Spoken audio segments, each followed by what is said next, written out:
Episode 1, Season 2 of the Holton Caiden Show. I have my best buddy right here next to me. He was not on edibles at the Military Bowl. We will get into that. Let's have a year, boys. Let's have a year. Hope you enjoy the show. If not, as always... Holton Caiden turns, and Holton will take off and run himself. He's at the 40-yard line. Holton Caiden's to the 30. Look at him go! 20, 10, 5, touchdown Pirates! There's local politics, bud.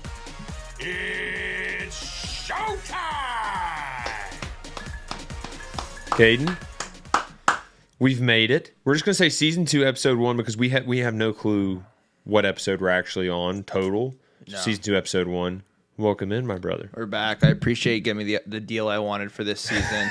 I worked pretty hard at it. You did. I threatened to go to a rival station. That didn't turn out to be the case, but we're still here. So I'm back. Glad to be back. What a time. So we haven't talked since the Military Bowl. And listen, guys, We've I know talked. on the podcast.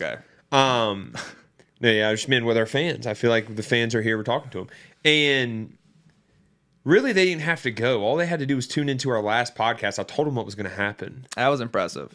That is actually wild. I didn't even realize you did that Me until you neither. texted me, and then I had to go back and watch it, and I was like, oh, my God. Yeah. For those who don't know, I predicted the Military Bowl down to 1 second. I was 1 second off the entire thing.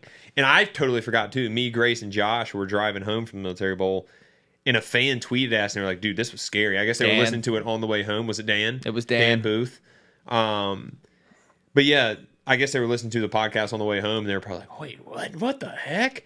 And then I listened to it, and then I started calling people. I was like, oh, my gosh, we got to post this. That was fire. I can't even believe that. Honestly, when you gave your prediction, you were so bad at predictions this entire thanks. year. Yeah. I honestly kind of tuned you out. Oh, yeah, is that and right? That's why I didn't remember it. Okay. Well, we had a great time. The Military Bowl was a legendary bowl game. I mean, honestly, we knew going into it, NC State versus ECU, it being a localer game, like, it had every reason to be legendary even without the game being good. Like, it was going to be a good weekend, and then the game made it better. Oh, my God. Probably my favorite weekend outside of playing.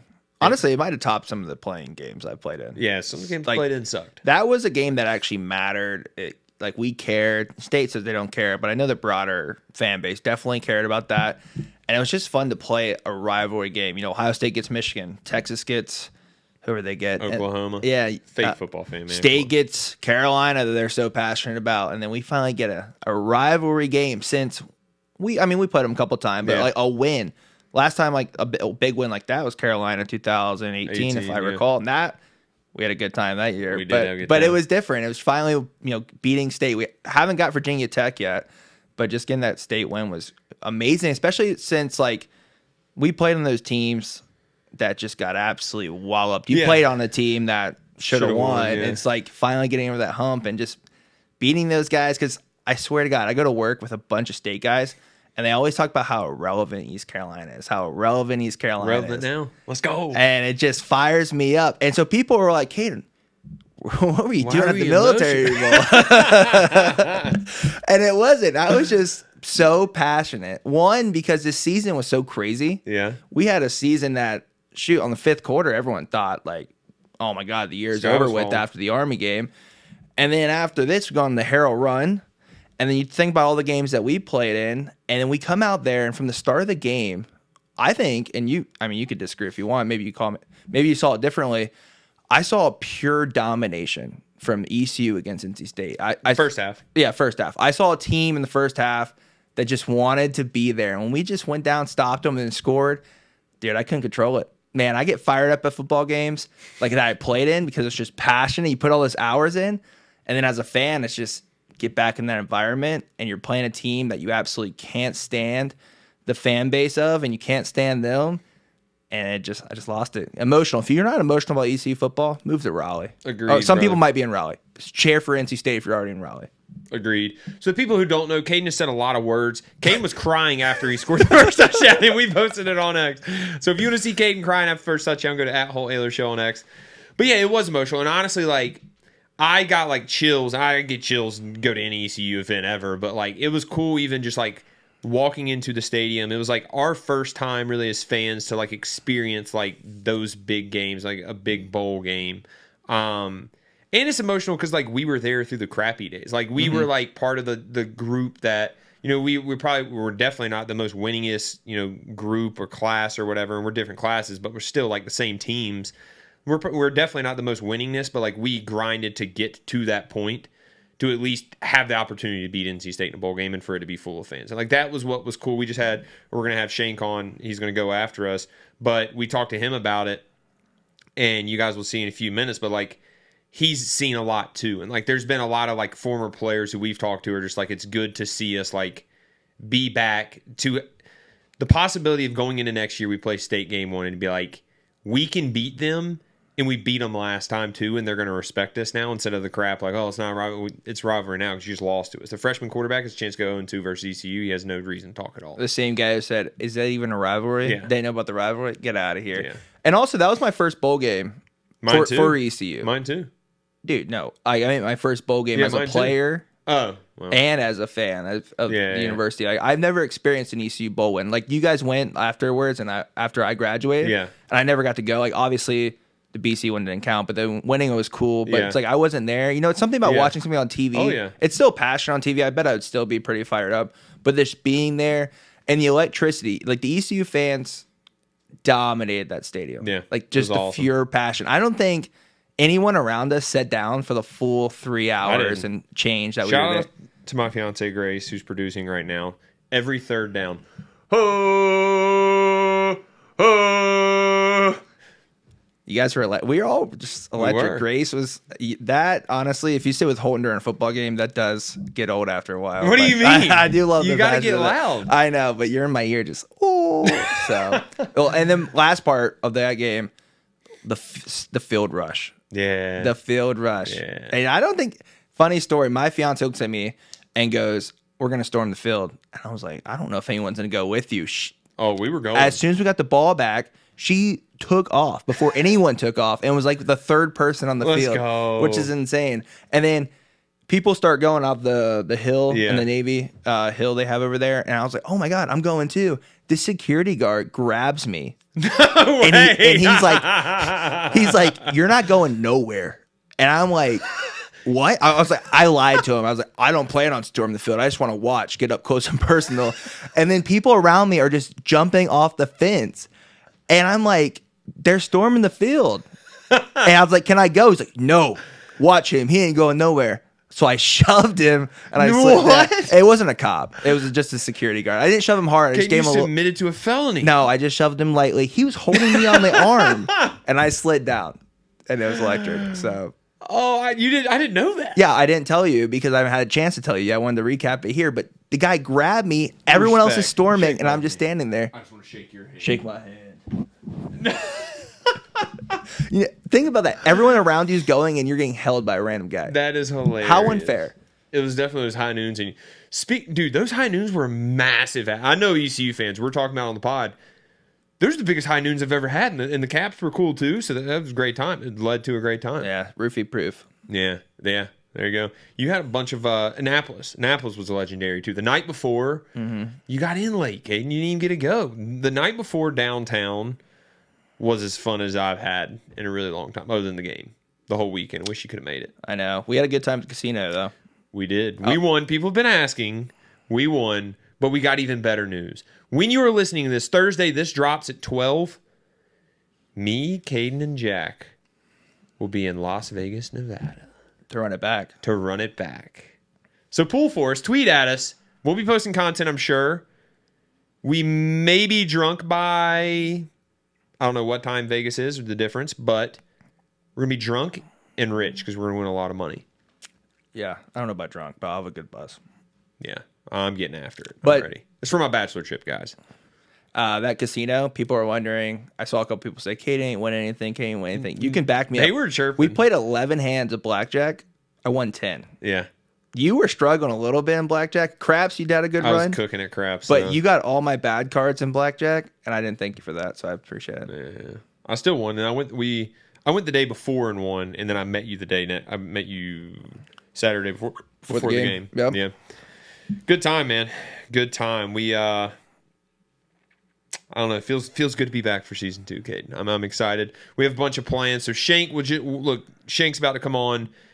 He's a guy, a legendary guy. He's seen a lot of stuff here. He's in a new role now, which he'll talk about. We have a bunch of big plans, though. We tweeted out, you guys really think we got the connections. You guys want Pat McAfee coming on the show. I don't even know who else you asked. Triple H, maybe I saw Triple H out there. So, look, we'll do our best. Sydney Sweeney. You know what? We can get that one. Caden has connections with Sydney Sweeney.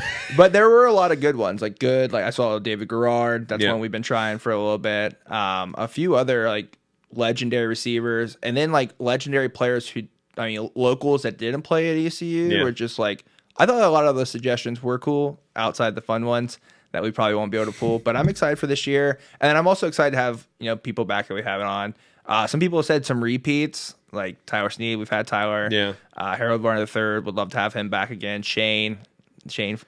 We had Shane. Then we lost. Freaking connection messed up. So I'm excited as well. I think, and I'm hoping to have a lot of new faces this year, especially repeats as well. But really excited for that. Should be good. All right, let's go into college football playoff real quick. So we're obviously going to still stick to ECU stuff, but there's a lot of cool, events going on now with college football playoff. Boise did not represent the G5 at all. That was embarrassing. No, that was embarrassing. And honestly, I thought Boise. I was high on Boise. I had them set plus 17.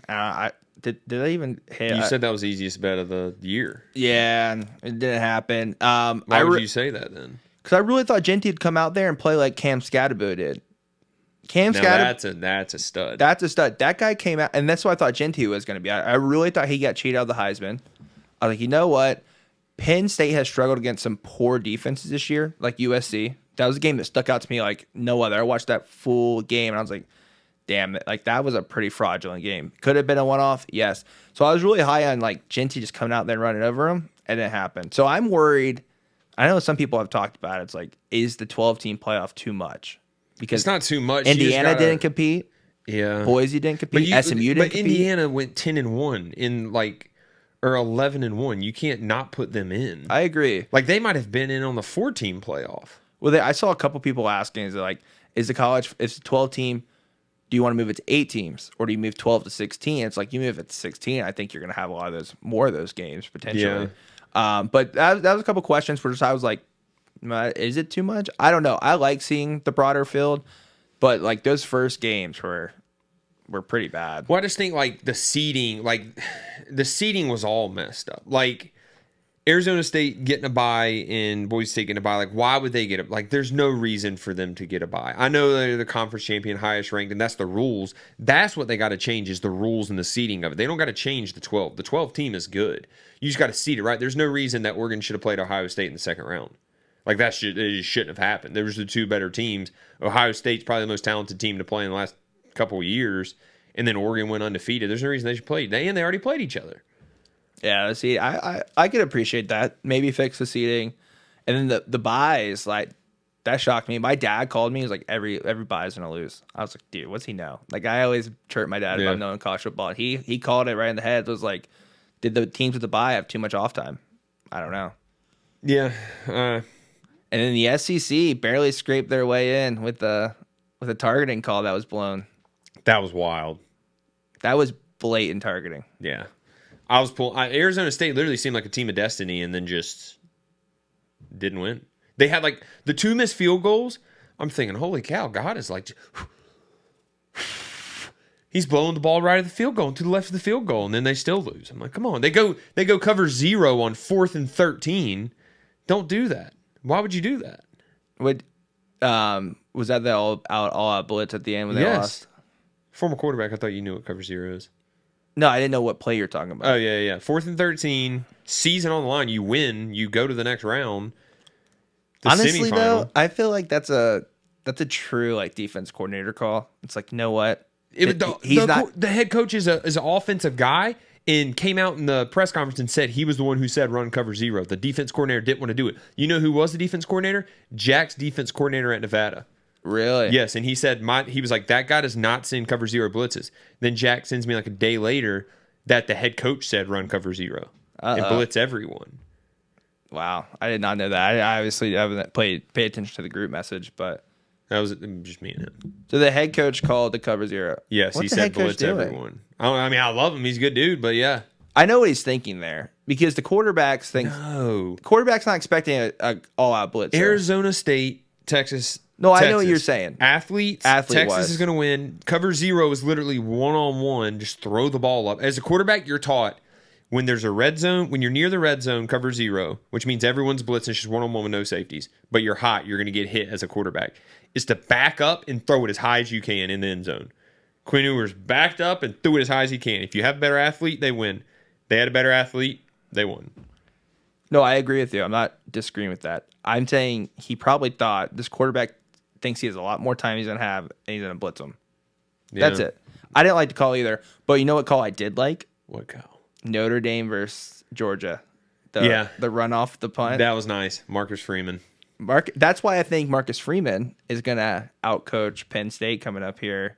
I have Notre Dame. You taking Notre Dame over Penn State? I don't know. I haven't really looked at the lines or anything yet. Minus 2.5. Those are two teams I wasn't high on the entire year, but they've earned my respect because they're not the same Penn State Notre Dame team that the last 10 years where they go undefeated or lose one or two games and then just lose the big ones. They're actually playing well now. I think Marcus Freeman is taking them to the next level, and I'm excited for them. I mean, Notre Dame being good at football is good for college football. It's like USC and all the big name schools. So I'm gonna have to check it out. You know what's exciting, Caden? We'll be able to watch that in Vegas. I know, that'd be pumped. And something I have big is I don't think anyone touches Ohio State. I think whoever Ohio State plays next they're gonna beat the crap out of Texas. Yeah. And I think they're gonna beat the crap out of Notre Dame or Penn State because they are hitting a streak and it peaking at the craziest time. They're extremely talented. People. They're extremely talented, and Jeremiah Smith, the receiver, the freshman, is absurd. I told you that's Geno's cousin, right? Or nephew, Geno Smith. Really? That's his nephew. When I was in Seattle, I feel like I've told the story 100 times maybe. I don't know if I've told it on the podcast or not. Geno kept being like, dude, my nephew's going to be like the next star. Like he's going to be like better. Like he claimed this was when he was a senior in high school, the receiver, Jeremiah Smith. He said that he could be playing he said he could be playing for the Seahawks when he was in high school. Me and Drew Lock were like, dude, what? Well, no wonder. It's Jeremiah Smith. He's balling. He's the best receiver like ever in college football right now. Damn, he saw that way before any of us did. My nephew, I just had his birthday party. He's just eating boogers, so I can't talk anything about that. That's nice. All right, anything else before we invite Shank on? Oh, we can't jump right into it yet. All right. That's what I said. Anything else? We have questions. Oh, we do have questions. I knew there's something. This guy. That's why you're the co-host, Caden. I wanted to change the name of the show this year to something better. So if you guys think of anything better than the Holton Caiden Show, I'm not the biggest fan of the Holton Caiden Show. This is both of us. So if you think of some cool names or the fans think of some cool names, I'm all for a rebranding. I think this year we did the Holton Caiden Show. The Caden Norman Show. This year's the Caden Norman Show. All right, go ahead and do the intro real quick. This is live. We're keeping it in. Go ahead and do the intro like I usually do. Go ahead. Hey, guys. Welcome to another episode. This is lame. You got to bring more juice. Do it again. Hey, everyone. You're screaming into the mic, though. It's too loud. First episode of the year. Rewind. All right. You can't scream into the mic. You just got to bring the juice without screaming. Last try. Yeah. Hey, everyone. This is first. That's way too boring. Okay, you know what? Maybe it's not the case. All right, no, I won't mess you. Just bring the juice. You got it this time.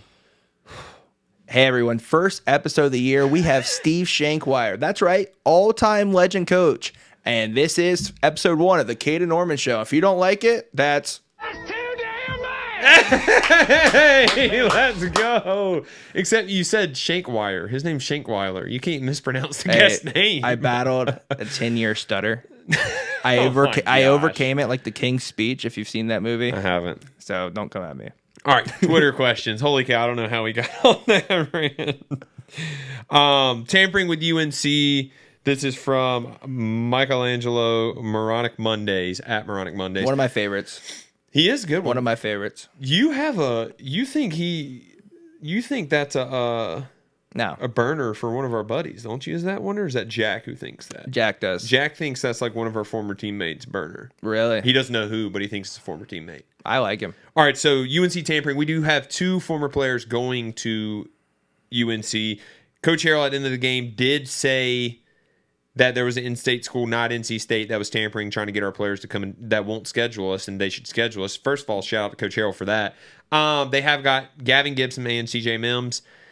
Look, NIL now, we've already talked to Shank. He's about to be on after us, but he talked about this, about competing with ACC schools is going to be hard in NIL. It is going to be hard to compete. But staying to the core values of ECU's a bunch of overachievers who work extremely hard, who never get anything handed to them. If you don't want guys who are part of that, then show them the door. And I think that's what the locker room is now. I think Coach Harrell has instilled that, and the guys coming back, led by Caden Hauser, are guys that have a chip on their shoulder with JDB as well. They went through a firing, they stuck it through, and they won games and made a bowl game and then won a historic bowl game. I think that is what you got to tip your hat on now. Look, there's going to be guys out there that there's going to be teams and schools calling. There was teams and schools calling when we played, and long before us too, and there's going to be long after us. You just got to control what you can control and build the culture where it's unbreakable, in my opinion. Sadly, I never received one of those phone calls, but I agree with you. Like Shank says in a few minutes, like, we're never going to compete with those schools. It's just like, hey, one thing we need to fix. No, we'll compete with them, just not in NIL. Yeah, compete in NIL. One thing we need to fix is just the Wild Wild West system. Like, really figure that out. And then you got to tip your hat off to those guys. Like, they're going to go play and get paid. Yeah, and we if you make we also can't. $250,000. Yeah, we also can't compete with them on that payment. We just probably won't ever. Honestly, it's just not what ECU is. But it's like, hey, well, we'll beat you if we play you ever. Yeah, amen, brother. Big Dog. Shout out to Big Dog Glenn. Does a ton for us for the podcast. When we started, Big Dog was the GOAT and still is. He is like an OG. Like we've said, I've told him all along, if we go somewhere, if we ever go to Barstool, Caden, Big Dog's coming with us. I don't know if that might be a secret, but Big Dog, we love you, brother. He says, what is your, at Caden Norman, casino strategy breakdown? One thing, this is actually two things. Actually, one thing. One thing is important. I always believe in a casino. Never take the free drinks. Never drink. Why? What? No. If you're going to actually go in a casino and you want to actually be competitive, never drink in a casino. You never drink when you bet. That's one thing. Well, bud, you're going to be disappointed in me when we go to Vegas. That's fine. I always think if you're really going to play a card table, for me personally, like, I want to be in my full state. Yeah. Like, I want to really make sure, like, I'm not making a dumb decision, because I don't like making dumb decisions, especially when you're betting. That's one. And then I'm just going to show the fans what you're going to look like. I don't know if it's like what is that? The hangover thing. I would say that's my biggest casino strategy. And then too, like, play the games that you feel the most comfortable with. I think with me and you, it's craps and blackjack. Blackjack being my favorite. And just stick to that. That's my two casino strategies. We'll let you know if those casino strategies are smart or not if we win. I'm very excited, dude. I can't wait. We'll post content. We're just going to sit here and talk about it. Thanks, Big Dog. And then James, build as small town. Incoming transfers, which you'll talk about more. I haven't looked as much other than Tegan and one of the other ones. And then ECU's NIL potential. Go ahead and talk about the incoming transfers, because you were talking about that pre-show and I wasn't fully up to date on it yet. I think you mentioned one, Tegan Wilk and Justin Bennett from Houston. I think those are two. Yeah, go ahead, keep talking. I think those are two big guys. I definitely think Tegan got him here. Yeah. I think those Tegan coming here, and then MacGyver. What's his first name? Xavier MacGyver coming back. I like seeing guys that went out and experienced something new. Maybe it worked, maybe it was just something different, but they want to come back to ECU. Yeah. I think that's cool, and I hope we can experience more of that in the coming future. Like, if someone wants to go out and be like, hey, I got paid, I want to experience something different, but they want to come home at the end of the day, let's open them with open arms, because I want everyone to come back to ECU. I'm excited for Tegan. And then the one I'm really excited about is Jaquez Padaway from Oklahoma receiver. That's probably the one outside of, obviously, Tegan being one of our friends and playing Fortnite with us and just being who he is, funny. I'm excited about him. I'm excited about him too. I was talking to Tegan this morning because he living on the other side of my duplex now. He said there's a couple guys coming from Houston. I think there's 2 or 3. He said that, I don't know if the defense lineman was one you were talking about, but he said the defense lineman coming from Houston is the best college defense lineman he's ever been around. Wow. Yeah. Write that down.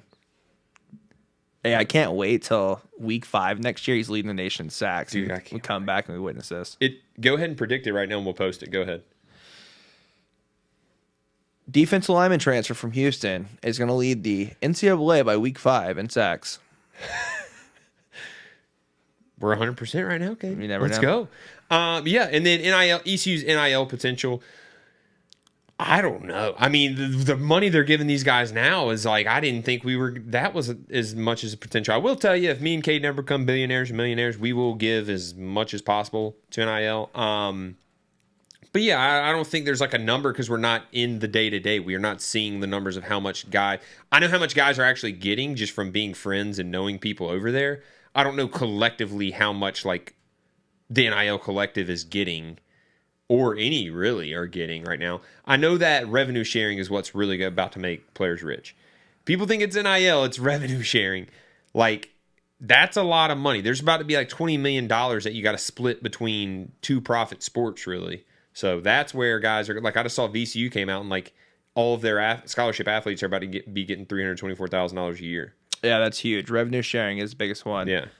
You took it right out of my mouth. I'm excited about that. I think that will actually reshape things, especially if they put rules and stipulations around NIL, because we'll never compete in the NIL level. Yeah. We're just never going to. And the inside knowledge I had from like people I knew around town, we're at a very low barrel on the NIL compared to other universities. From what we've been told, yeah.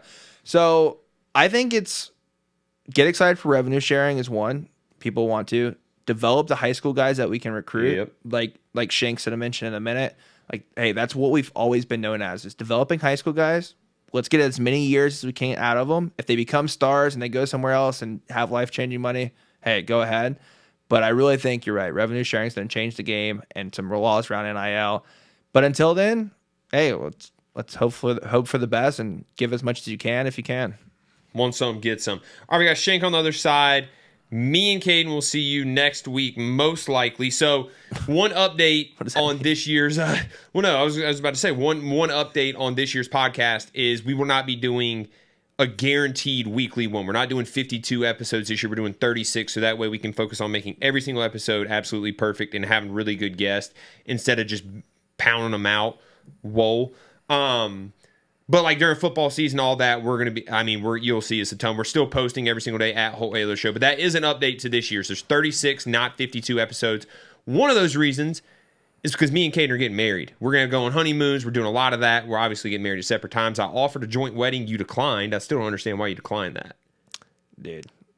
Come on now. Not going to happen. But yeah, so we're getting married. We're going on honeymoons. We're doing 36 episodes this year. It's 3 a month instead of 4 a month, and then we'll do 4 a month sometimes too. So just be on the follow at Holton Caiden Show, ladies and gents. It's a new year, new season of the Holton Caiden Show, episode 1. But guess what? The same old Anson belt. Go to AnsonBelt.com for over 10,000 combinations of micro-adjustable holeless belts. If you watch season 1 at all, if you're an OG follower of the Holton Caiden Show, you already know about them, and a lot of you guys have already gotten Anson belts, and you've probably ordered more, and you're definitely not getting all those old rugged hole belts.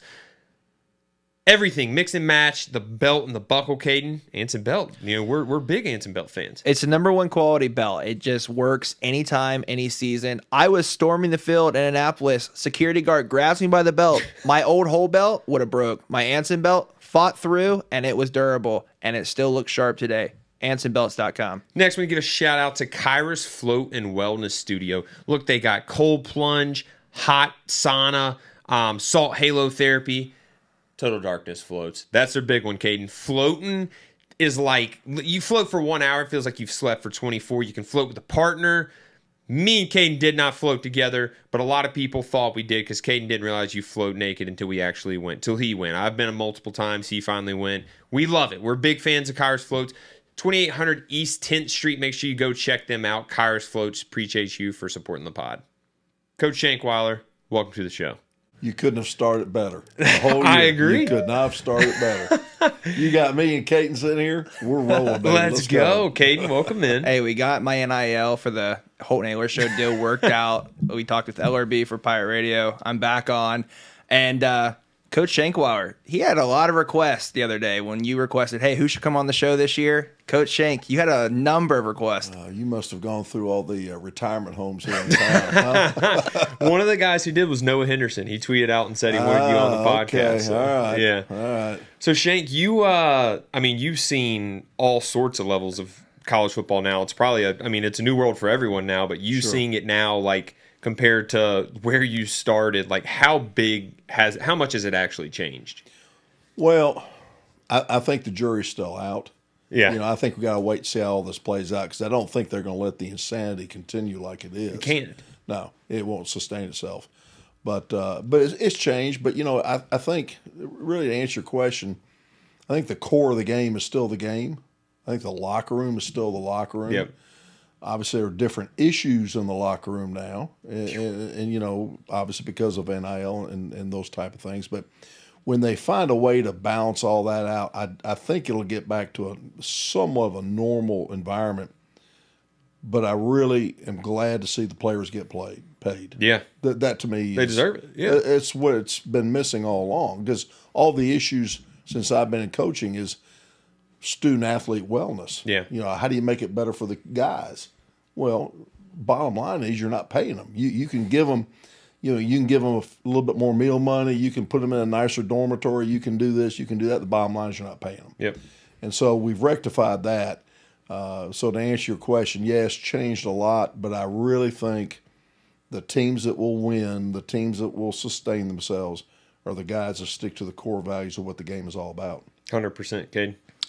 Coach, I was going through earlier, looking at all the schools you coached at. You coached at a number of them. And like anything in life, you got to keep staying on top of your craft, staying on top of your game. Mm-hmm. And you've been in coaching for a number of years, and you've seen it, go from the veer to the spread. And how did you stay on top of your game as a coach through all those, years you've coached, of just, being able to, stay with the game as it fluctuates and very to navigate the channels? I think it's called employment. Whatever it takes to stay employed, you have to adapt. And when I first started off as a high school coach, it was all about the split back veer and the wishbone, and that's evolved. But what's crazy? I was talking to somebody the other day. The things that you still see on the game field, there's still carry over from those days. It's just different ways of doing it. I'm watching NFL games yesterday, and I'm seeing forms of option. Mm-hmm. Yep. Whether it's, the power read, or whether it's still the same concept. The idea is to put somebody on defense in a conflicted position. I don't care if you drop back and throw it 90 times a game or run it 90 times a game. To win, you got 11 on 11. You got to find a way to make it 11 on 10 from an offensive standpoint. And it's changed a lot. Probably, Caiden, where it's changed more is the evolution of how you teach the different positions. What we teach the quarterbacks today isn't remotely what we taught when I first started coaching. The offensive linemen today don't even look like, physically, don't look like the same guys, because we're asking them to do different things than we did when I first started. And so I'm sure that's true on defense, and defense is usually a reaction to what the offense does. But I think that it's changed a lot, but it's there's still basic cores of. Someone told me one time it's a game of geometry and it's a game of algebra, because it's still numbers versus numbers. Yep. How creative can you be to affect numbers? And there's still some of that old option stuff in my brain that yes, sir. I keep looking at film and saying, you know what? Well, look at the Military Bowl. Two of the biggest plays of this game came from the most simplest option there is, speed option. It's the most simple there is. Every high school kid in the country learns to run that. Mm-hmm. But two of the biggest plays of the game came off of getting the speed option against man coverage, and guess what? There's nobody there. Yeah. So it's still there, and the good coaches find ways to evolve those concepts into, quote, modern day football. What would you say the biggest change has been since the time you started coaching to today? It's not the X's and the O's, the recruiting, or? I think it's the development of the talent of the player, both at the college and high school level, and obviously at the pro level. But the kids that we're getting now into college physically are bigger and stronger. The science of how you develop college players physically, I'd have to think for a minute. But when I first came to East Carolina, our offensive line, there was maybe one guy that I coached that was 280 pounds. Dang. Wow. And then we're lining up against Florida State, Miami, and North Carolina. But they were playing with guys like that too. Yeah. So I think what we've done off the field, the X's and O's, like you said, that they changed. The dynamics of the game changed in some respect. But the way the kids have grown and the way we train them year long, I think is maybe because back in the day, guys would go home in May when school's out, and you'd call them. They'd send in a little workout card to make sure they were working out, and they show back up August 1st, and you have a fitness test and see who was ready to play. Wow, I didn't know that. That's crazy. Yeah. I mean, so I think the year-round development of the guys, how you feed them, how you train them, and then constantly coaching them is probably where the game has developed the most. Caiden said you've been in a lot of places. You've also been in Greenville a while. I mean, different stops and stuff. Sure. Do you think, first I want to hear like your favorite memory, like your favorite season or something like that. And then also the second question is, do you think ECU's positioned ourselves with the new world of college football to be successful for years and years and years? Well, let me answer the first part of that.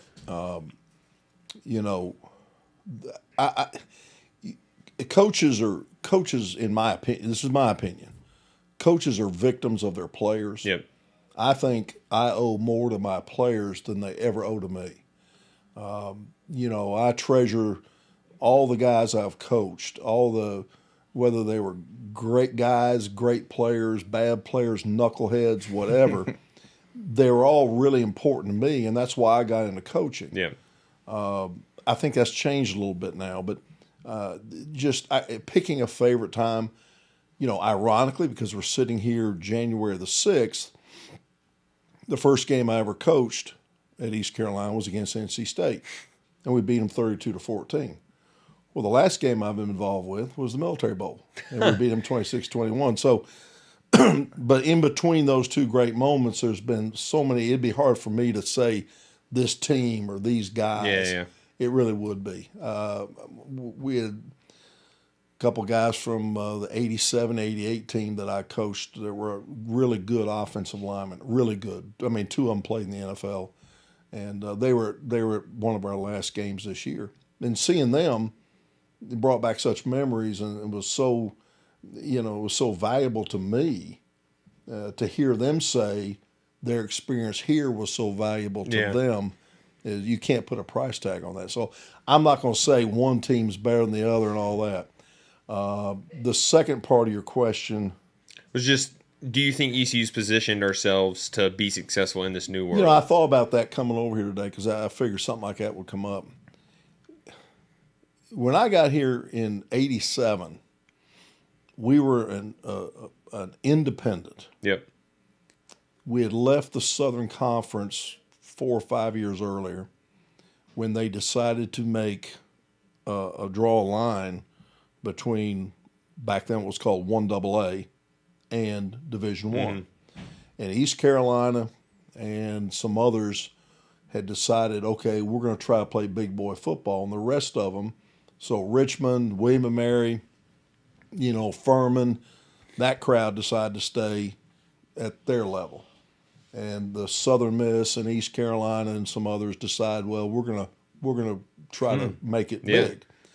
Well, the barriers we faced then, and we overcame, not every year, but we overcame for the most part over time, are the same barriers now we face today. The barriers are just different. Yep.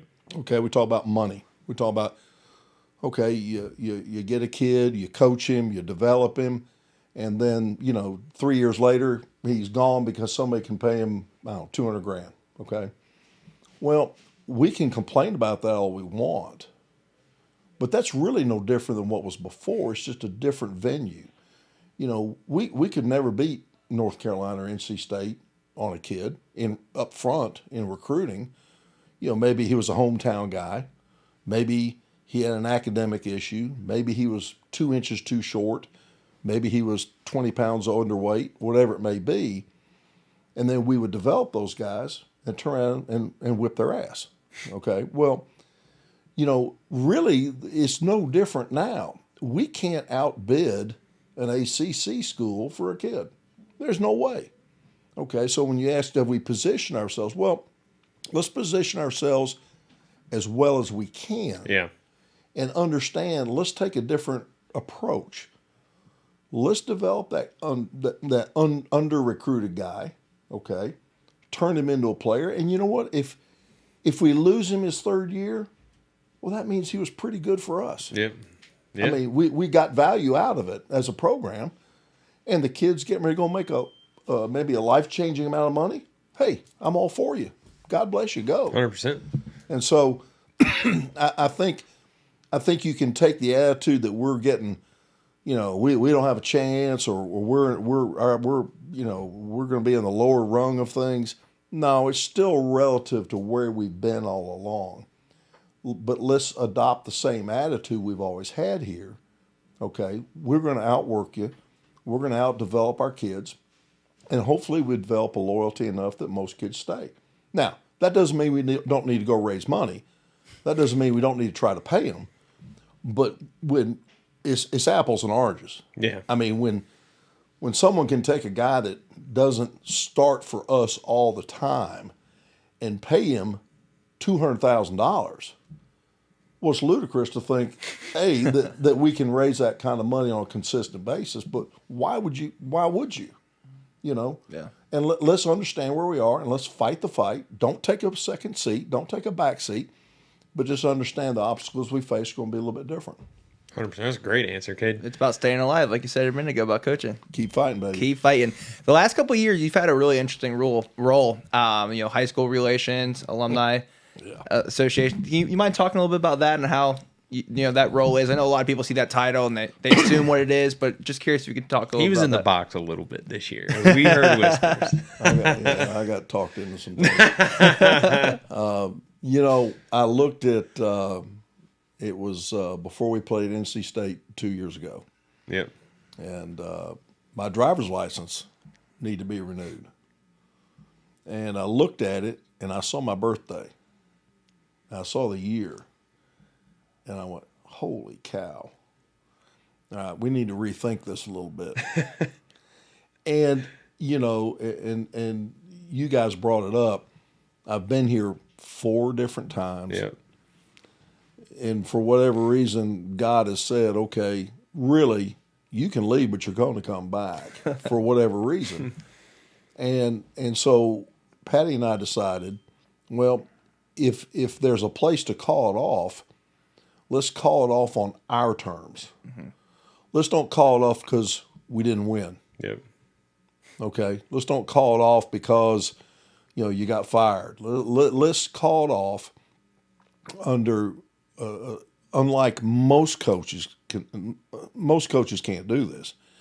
And we call it off in a place that all 3 of our kids grew up. They all graduated from the same high school. One of them graduated from East Carolina. The other 2 have at least part degrees from here. And so this is home. So, knowing this was happening in the back of my head, we were having a pretty good year. And when December hit, I went to Coach Houston and I talked to him about it. And I said, but I want to stay involved. And he said, well, what do you think? How would you do that? And I said, we've got 2 voids in this program from a public perspective. We don't relate to our ex-players like we should, even though they think we should relate more than we do. There's a balance there, but we don't communicate. And this program has been built on high school recruiting. And so I think I can fill both those voids. And so basically I sold him and John Gilbert on how I could do this. And so that's how that developed. That's how that came about. Nice. So what do I do? Well, I communicate with high school coaches across the state. across contiguous states on a regular email basis. A couple times a month, they get something from us. They can put on their bulletin board. They can put in the trash can, whatever they want to do, okay? But there's communication from us about Pirate football. And then working in different issues that high school coaches may have. I don't do anything with recruiting, okay? And I'll get to the other part in a minute. But I don't want to do anything in recruiting. But if they have a problem, I'm the go-to guy. Yep. Okay. In terms of former players, I wanted to communicate something to them once a month about what's going on. Well, how do you do that? Well, the email is the most efficient way to do that. You can't postal mail that many people. And so we started off, went to the Pirate Club. Okay, show me your former player email list. Well, there basically really wasn't one. There was like 400 names. Well, we've got that up to around 1,500 now. Yes, sir. And so once a month, and I'm assuming you guys get it. Yeah, we get it. I think it's a pretty nice presentation newsletter of what is going on from kind of a generational perspective.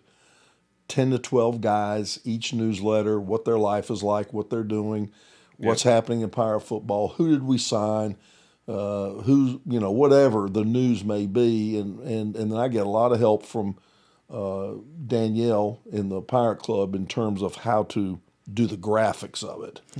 And so I just try to find ways to stay in touch and help educate former players how they can be part of the program. Because one of the things I found was this: when players leave, not just here, I don't care where you go to school, everywhere.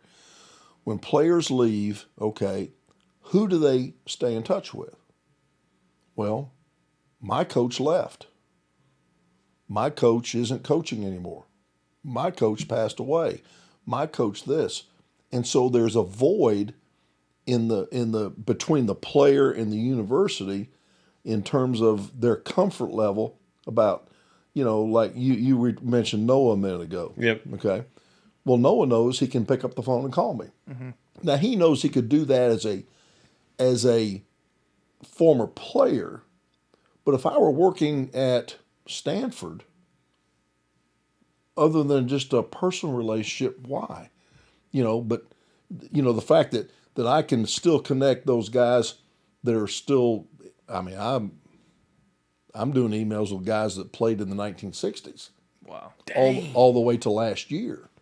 And so it's a way to bring, because my feeling about this place over a long period of time is this. I think I got to be careful politically here. I think the greatest asset that this university has, or one of the greatest assets this university has, is the football program. That's what that and the med school put this university at the university level in terms of worldwide recognition. Okay? Say what you want. That's what happened. Well, if we don't keep those guys that helped create that involved, then we're missing a really valuable link to future support. Now, that's why I said about high school coaches, I don't recruit. Former players, I don't raise money. I don't do that. Okay, that's up to the Pirate Club and the players. But if they feel a comfort that there's somebody there that still wants to connect with them, even though I didn't coach them all, then there's a name they can relate to, then I think we have an untapped resource in terms of support for the future. I agree with you. I love those newsletters. I don't check. It's on my personal email, and I don't check that often, but I'll go through it monthly and go find it. And I like finding, those players' stories you said, because who I normally talk to is people I played with, right? Sure. Now you have those guys like you mentioned from the 60s, 70s, 80s, 90s. People I don't know personally, but you go through there and you read a little blip about them, and you're like, oh, okay, that's interesting. Or I'm a big LinkedIn guy. It's what I do with my sure. Job. And I'll try to find that person and connect with them, because I always look at it as it's kind of like a fraternity in a way. We didn't play together, but we were part of the same program, the same culture. Not the same culture, but, the same thing. And just trying to connect with those people, I think that might help you later on. Because a lot of times I see guys just talk to the same people they know. And it's great, especially with this university, to branch out and get to know an older guy or get to know a younger guy when I'm older. And just because you went through the same kind of aspect of life almost, and the culture as well. Well, you're in the same locker room. Yep. You were labeled an overachiever. That's what this university is. Yep. This university is an overachiever. And by virtue of you being part of that, as you put it, fraternity, which I think is a great, adjective for it, it does. And you say that, I've talked to guys, they've come back to see games that played in the 70s and 60s, and they talk about what you just said.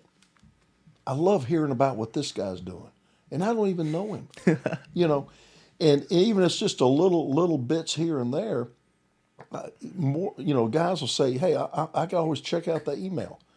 We've been late lately because of some other things, but, I had a couple of emails sent to me. Hey, Coach, where's this month's newsletter? Oh, I love that. Yeah, and so I know it's important because I think football is a glue that holds graduates together at all universities, and so, but I think it's so special here because of how this university, how football has created this image and this value in the community. You keep guys hooked up like that, like you said, it can be beneficial to you personally, but just the fraternal aspect of it is I think priceless. So that was my goal in doing this.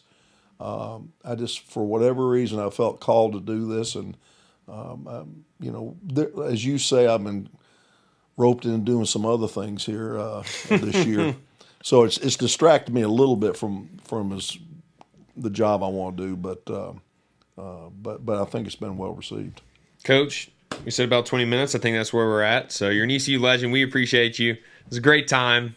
I appreciate it when you coached for us. You kept me protected for a couple of years, so I appreciate you. Not as well as I would like. So there are a few of your guys I could remind you. Just If so, it's because I remiked the wrong guy. That's what it was. So appreciate it, Coach. Thank you.